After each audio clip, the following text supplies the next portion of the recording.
I'm Corey Hoffing from Crimson Shadows. Hey, this is Cobra Page from Cobra and the Lotus. This is Parker Jameson from the band Starkill. This is Brittany Slays from Unleash the Archers. This is Alex from Lisa Eyes, and you're listening to the Great Metal Debate Podcast.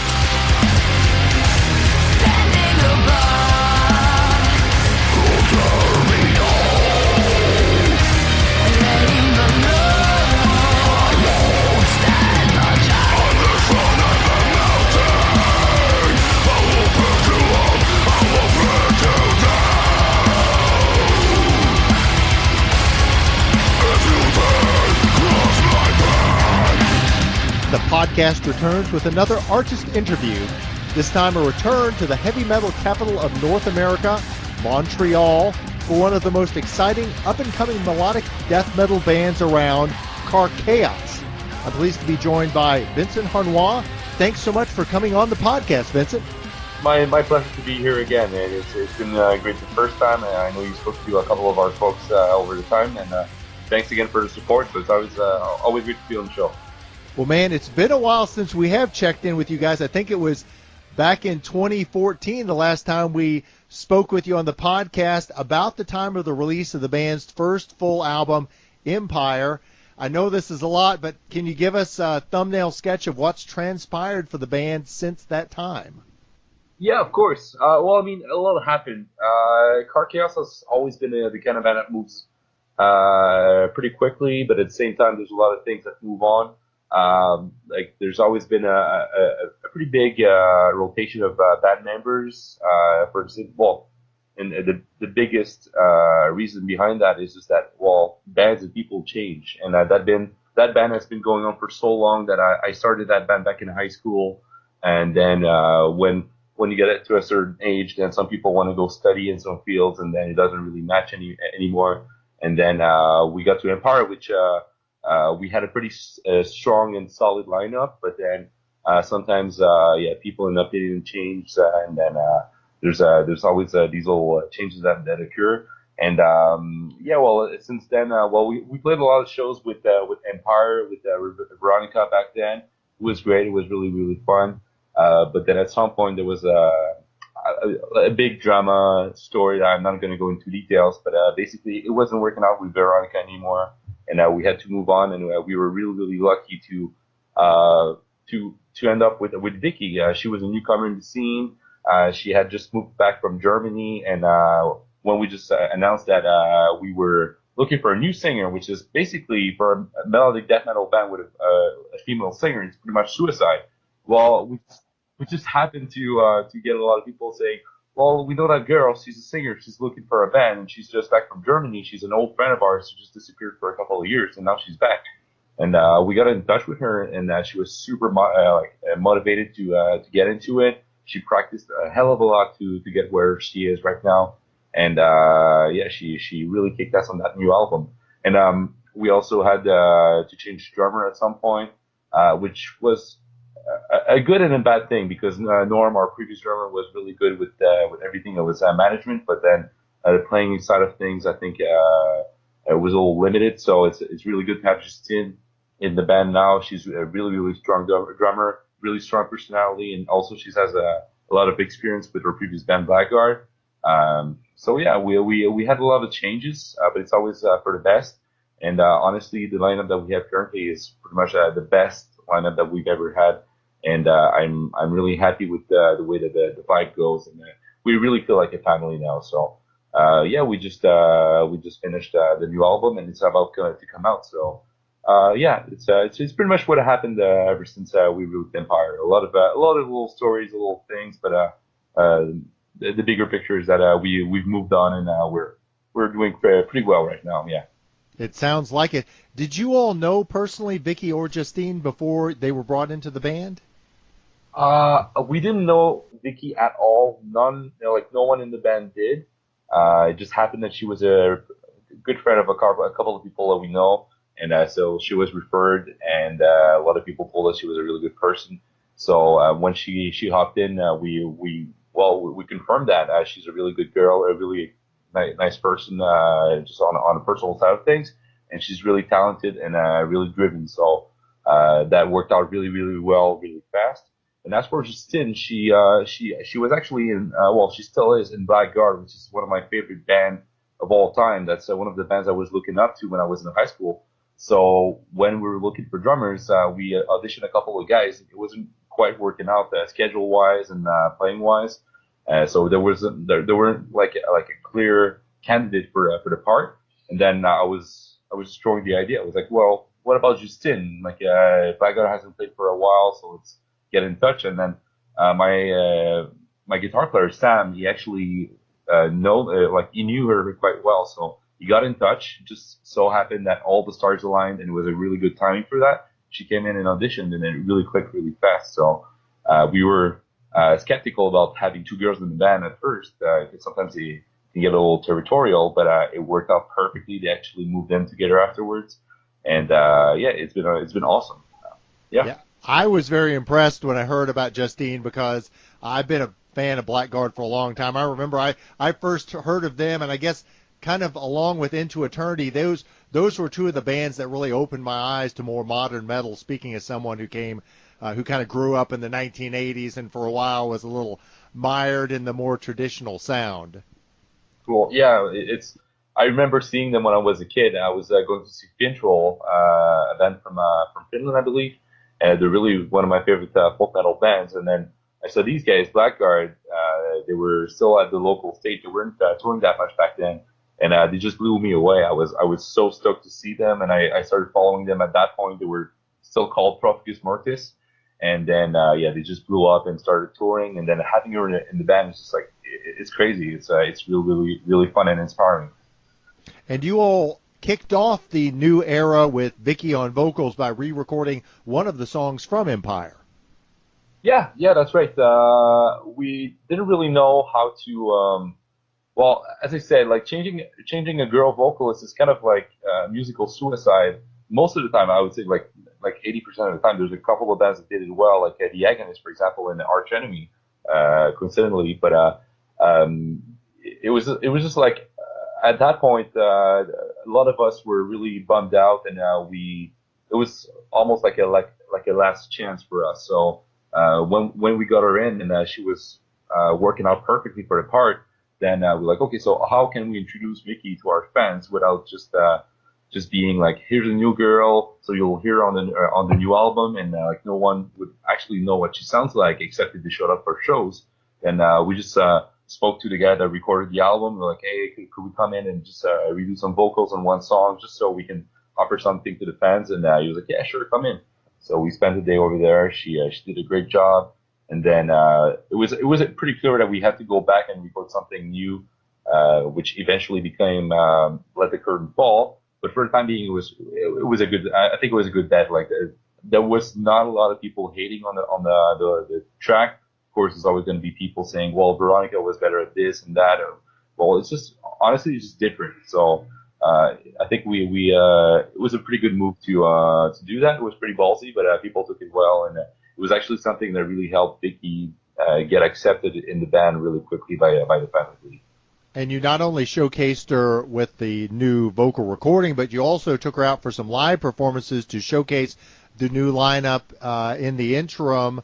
Had she had much experience performing live before? No, actually. I think she played one show at a high school talent show, and that's pretty much it. So her first show with us was in front of like a sold out crowd in Montreal, in front of about 320 people, I think, and she kicked ass. Like it was. Like, of course, nothing's going to be perfect the first time around. My first show was probably terrible, but she actually handled everything really, really well, and was very professional about the whole thing. And she learned a lot from every show that she's played with us, and we also learned how to act around each other, and that's why we became such a strong family after everything, because we kind of grew up with her again. It was so fun to be in that mindset again and not be with someone. It's always fun to be with someone that's been in the scene for forever, but just to see her take it in and like give her a new take on what being in a band is, like it was really refreshing. So she kicked ass. She really did a great job. And it certainly seems like, given how easily she took to the stage, that really the sky's the limit as far as her performance and being able to build and develop experience and learn how to perform live. Oh yeah, totally. I mean, as I said, like even at my first show, there was probably I think I did well in my first show. Like it was also a talent show. I was jumping around like an idiot, and that's what really made me want to do it so much. And I'm really glad that she had the same passion going on stage, and after that, just pushing for more, thriving for more, and just I think it really helped her fit in as much as possible. It was really good. Well, Vincent, let's talk about the new album, Children of the Void. I've had a chance to listen to it, was really impressed. I am curious, having listened to it a couple of times now, it seems to me like there's a little bit of a unifying theme on this album. Am I hearing that correctly? Oh, yeah, definitely. Especially with the keyboards, I think we try to really not do a concept album, but really keep everything bundled together. I think one of the things that I loved and hated about Empire was it was a little all over the place sometimes. So yeah, we just try to keep it as I don't know. We want, yeah. It's just we try to keep everything as coherent as possible, and we took a lot of times like writing the songs and really I think giving some hints about everything. So I think when you hear the first song, Sky Master, in the intro, it gives you a little hint about a couple of songs, and that was on purpose. So we did try to make something that was a little more coherent than the previous record.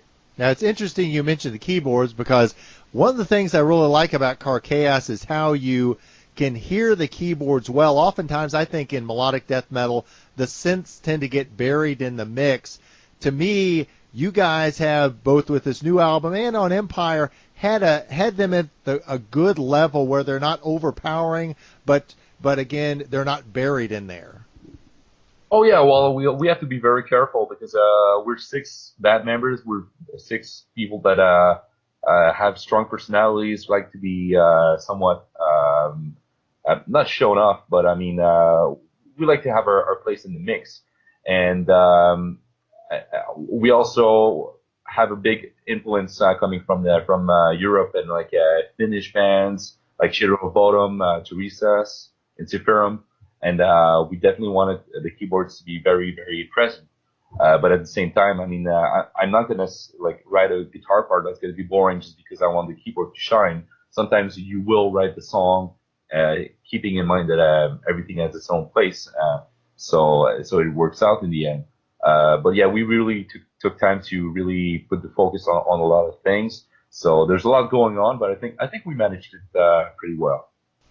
I totally agree. It's very clear that you put a lot of thought into the composition. How long has the band been working on the material for Children of the Void, and who were the primary songwriters? Oh wow, it's been a while, honestly. I'd say we probably started writing in 2015, probably early 2015. You know what? As soon as Viky got in the band, we knew that we had to release something as fast as possible. Well, we wanted to. Unfortunately, it took a little longer than that. We initially wanted to release an album last year in September, so we kind of lost that bet. But that's vastly in part related to the band member changes. But yeah, we've been working on that for about 2 years. The recording has been done for almost a year. Well, actually, a year from a couple of days ago. We were starting the recording for this album, so we really did take our time. We were also recording with someone, Chris Donaldson, who was not pushing us by any means. He wanted us to really have the best parts written, have everything done as we pleased, and he really produced us in a way that was it couldn't be any better, to be honest. But there was absolutely no pressure to record as fast as possible. We really wanted to make sure that everything sounded as much as good as it could be. So we did take a lot of time to write the album, but I think it's pretty well. I think the next one is going to be much quicker because now we have a formula that's working quite well. And most of that album was also written by me, like on Empire. But Eddie also took a big share of the writing of the songs. He wrote 4 songs on the album, which we all tried to contribute as much as possible. But they were pretty much his songs.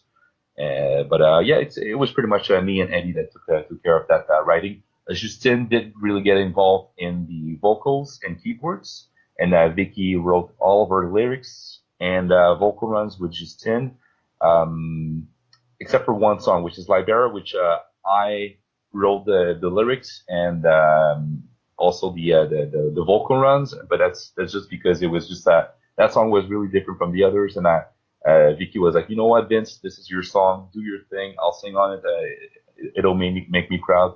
And that's what I did, and I actually came out with the lyrics and the vocal runs in a day, and I'm quite happy with it. So it was definitely a teamwork, but yeah, most of the structure, I would say, was from me and Eddie.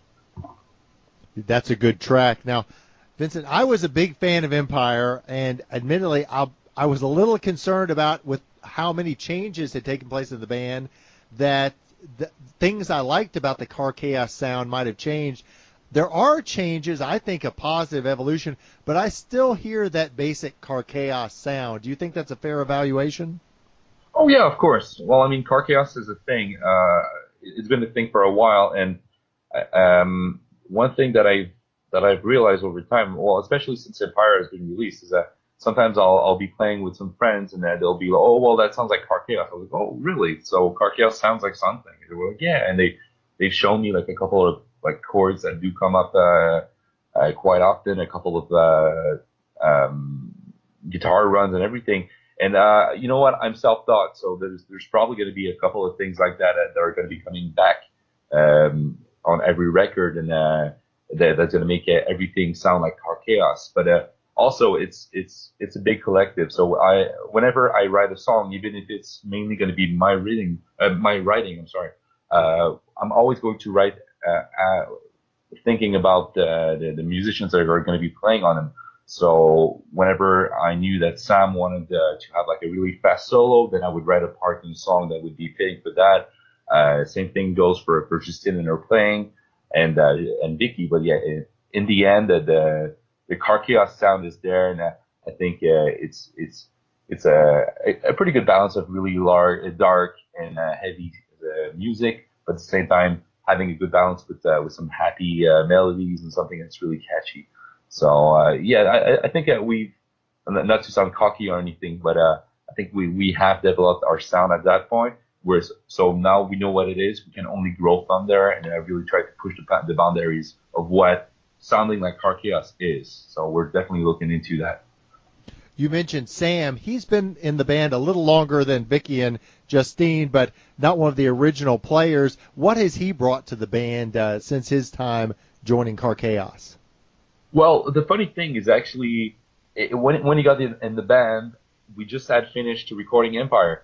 So he even played the Empire release show, but he was not on the record. Yeah, I remember I got my copy of the album, and he had signed the copy of the album, but he didn't actually perform on the album.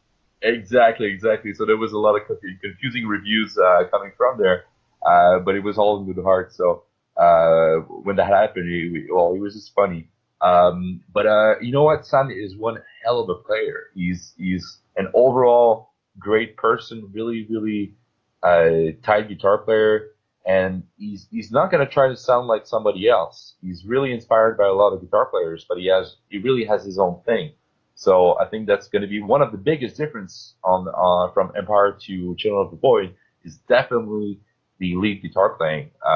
It's not as classically inspired, I would say. I think there's a lot of really bluesy, jazzy influences that are really subtle, but he really likes to play with guitar bands and stuff like that, which is really, really unique in my opinion. He has that really unconventional way of playing, which sounds really, really amazing, and it really shines on the new album. So yeah, I think his lead is really, really influential. And actually, the main riff, the first riff in Children of the Void is one of his. We were just jamming, and that's the same night that we actually came up with the finale riff in Kolossos. It was just jamming a little riff like, and I was like, oh, keep playing that, and I just came up with the rhythm section, and that was it. He's just the kind of guy that whenever you're around him, you're always you're always gonna be inspired. So he's just gonna be fooling around, and you're gonna be, well, dude, that's great. Just keep on playing. And he's doing the same thing when you're playing. So whenever I'm playing guitar and I'm just noodling, he's gonna be like, you know what? Do this, but change that, and it always makes it so much better. So this guy's insight is just amazing. He's a really, really great musician, a great person, and an overall perfect band member. He's the perfect guy to have in a band, and I would not be happier. I could not be happier than this. Like he's a really, really good guy to have around. Sounds like you guys have the right personnel going forward for Karkaos. Oh yeah, definitely. We're just looking into well, we did change bass players, which is also I don't know if you learned about it. It's something that we didn't really publicize too much, but yeah, I think we have someone going on, and yeah, it's definitely a tight fit, a tight knit family, and it's just the way we are. We're really close people, and that's the way it works for Karkaos. Now, Karkaos just released a concept video for the song Kolossos, and I'll say, to my eyes, definitely a step up production-wise from what you did for Empire. Who directed the video, and what was the filming process like? Well, it's really funny because one of the first jam spaces that we had was with a band that were from the same area that we started in De Montagne, and we just happened to go in to get a jam space together. And you know what? It didn't work out. The guys were not. They weren't super cool at first, but then we still kept in touch. There was Luc. Who was a really, really talented vocalist in that band, so we still kept in touch, and there was no hard feelings. But then a couple of years later, I saw that he did a couple of videos for mostly metalcore bands and hardcore bands, and you know what? It wasn't my kind of music, but whatever he shot was looking so great and so tight. Like I just got in touch with him. I was like, man, like, you're doing some really, really great work, and I would love to work with you in the future. And we just worked on a plan together. He was really down with the project, and we really worked together into creating a concept. He came over with his brother Lou, who's also working with him in their company is called Rebel Prod, and they came over to our jam space. We spoke for a while. They developed the idea a little more, and then we actually recorded the video at the venue that Justin works at, and we had a couple of our friends working with us doing the video. There was our friend Miguel who took care of doing that, and overall it was just a flawless day. It was really fun. Sometimes it could get really tiring, really hard to do a video, but it was just fun. It was just a bunch of buddies hanging around. We didn't have a bass player back then, so we had our friend Justin come over and act some bass parts for that video. But no, it was just an overall really good process. It didn't take that long, and yeah, we came out with a really, really great video, I think. And yeah, the guys from Rebel Production, there were just two guys filming that. They're still just two guys, and they did an amazing job. It was just a good production team and a good setup. So it went really well, and the result is just amazing. So I'm really definitely stoked about that. It's really good. I was impressed. Now, I understand you have the album release party set for May 26th in Montreal. Can you tell us a little bit about that show? Yeah, of course. Well, anyone that's been to Montreal and that's a metalhead probably knows Fukun Electric. It's like that classical venue. It's kind of like Montreal's CBGB's. So it's a really weird place. If you've never been there, if you don't know what it is, it's a really, really weird place. It looks crappy. It looks scary. It's all super dark, and like there's like these weird artworks everywhere. But it's just that that's the place that makes it makes its own charm. It's just a classic place in Montreal for rockers and metalheads. So when we were looking for a venue that could host the show, then we wanted to do it at the venue that just didn't work, but timing wasn't great, so like there was not available dates. So we were like, well, you know what? Like, let's go with the classic place. Let's go with Melodic. And the promoter also was used to book that specific place. So we just went ahead and we asked a couple of our friends. So the first band, Behemoth, is a really good band from Montreal. They're also really good friends of us. And we also have the band No One Dead, which is from well, it's pretty far. It's still in Quebec, but it's a region called the Saguenay-Lac-Saint-Jean. And our good friend Tommy, he's singing in that band. So we're actually going to play that show in Montreal, and then the next day, his booking company is booking our show over there. So it's kind of an exchange, and we're really stoked to have them in Montreal for the first time. There's also our buddies in Ponastic. They're a really, really amazing band from Montreal. Sick drummer, sick guitar players, sick vocals, and really overall great band. And when we're looking at bands for that show, and we didn't really know who was the best option to support us. And then the name Ponastic came up, and we were like, yeah, definitely. Like, we love these guys; they're amazing. And we got in touch with them. They said yes right away. So we knew right away that was going to be a really good show. So it should be packed. Like so far, we've had really, really good response, especially since we released a song. But even before the song was released, we really have a really good support in Montreal, and the metal scene in Montreal is really good. So it should be a really good, well-packed show with a lot of really drunk people, including us. And, that's just going to be an overall Montreal metal evening. That's just the way it is. So it should be really fun. That sounds awesome. Sadly, I have never been to Montreal for anything, much less a metal show. But we've had a number of artists from Montreal on our podcast. Danny from The Agonists, Simon from Beyond Creation, a number of others. The scene, just to me from afar, seems like an amazing metal scene. Oh yeah, oh definitely. It's one of the most underrated metal scenes. Well, music scenes, honestly. There's so many great up and coming like musicians here, but it's also like because the city is so artsy. I guess it's just like one of those cities that really inspire you to do something. Because if you're just sitting on your ass and just working on like a day job, then you see so many people just going out there and expressing their art that it kind of pushes you to do the same. So yeah, there's so many great bands here in the metal scene, and well, you know what? Like when you have a really good thing going, people realize it and they want to support you. So of course, there's the metal scene is not always its best. Well, it could be better sometimes, but when there's a band that people get behind, they really do get behind, and it gets crazy really, really fast. So we really definitely have a really good thing going, and I think it's going to get better and better with time. Metal has its ups and downs, but you know what? When there's a good show and a good band that has a really good buzz going on, that place is always going to be packed. So Montreal is a place to be right now. It's really, really fun. That's awesome. I hope to get there someday, man. Well, beginning to wrap up with you tonight, Vincent, what are the band's plans after the release of the new album and heading into the summer of 2017? You know what? We're probably going to play a couple of shows. I did look into booking a couple of things.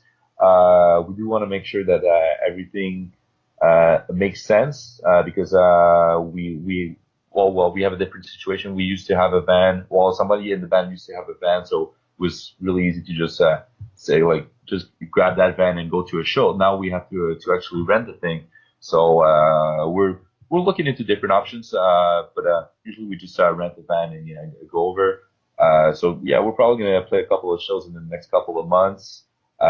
We might have a second video coming up. It's not sure. You know what? It all depends on pre-orders and how much people actually buy the album.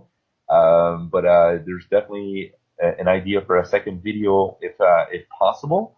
And you know what? We're probably going to start writing pretty soon. As much as we love what we did with Children of the Void, our creative side is really pushing us to come up with something different already. So we did mention a couple of ideas about maybe an acoustic EP, which might be something we'll work on or not. We'll see if that's going to be incorporated in the next album. But we're probably going to start writing as of probably this summer. And yeah, probably a bunch of shows every now and then. If there's an opportunity to do it, maybe we'll do a tour. It'd be good to do a first real Canadian tour. We'd love to get along with our buddies, maybe in Unleash the Archers and Crimson Shadows from Toronto eventually to do a couple of shows together. So we'll see how it goes. If all the stars line up, then we'll definitely look into doing that. That'd be awesome. I had the opportunity to see those two bands play together live. I guess it's been a year and a half ago in Cincinnati, Ohio. Talk about a great bill, Unleash the Archers and Crimson Shadows. Either one of those bands would be awesome for you to go out with, man. Oh, definitely. Well, I know one of our fans was like, you know what? The best tour would be Karkaos, Unleash the Archers, and Crimson Shadow together. And then we're like, well, you know what? We all know each other, so it's definitely something that could come up eventually. Yeah, we'd have to talk because I think, Crimson and Unleash the Archers are both on labels, so we'd have to see about the politics of making that happen. But I definitely saw that and thought that would be a great idea. I think that'd be a really good show with a lot of.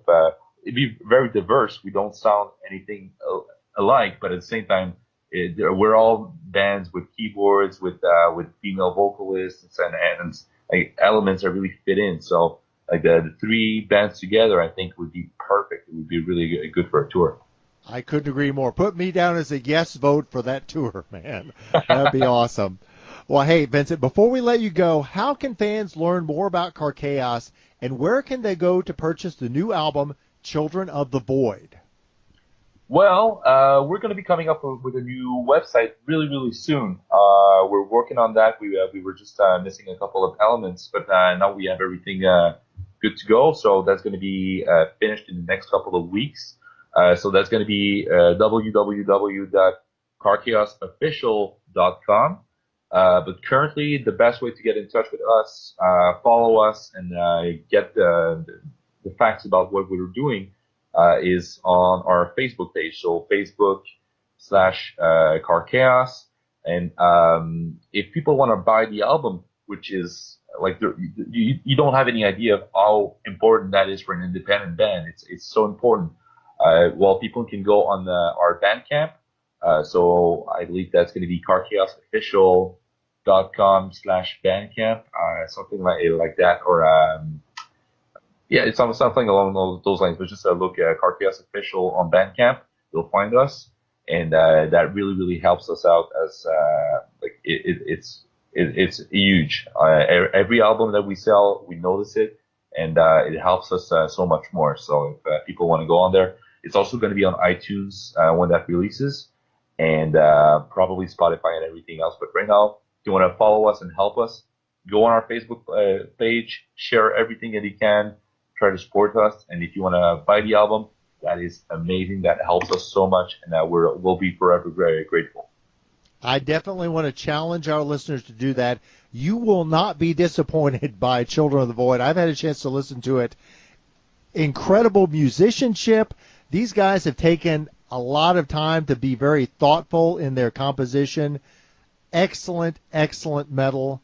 Vincent, I'm so excited for you guys, for the world to hear this new album, and I am committed. At some point, I'm going to be able to see you guys live this year or the next. I'm going to get out to see you guys. You all were one of the first bands that we interviewed on our podcast. We've had an opportunity to speak with so many different artists since then, but I've never forgot about you guys. You've really made an impact in our minds. Can't wait to see what you guys can do in the future.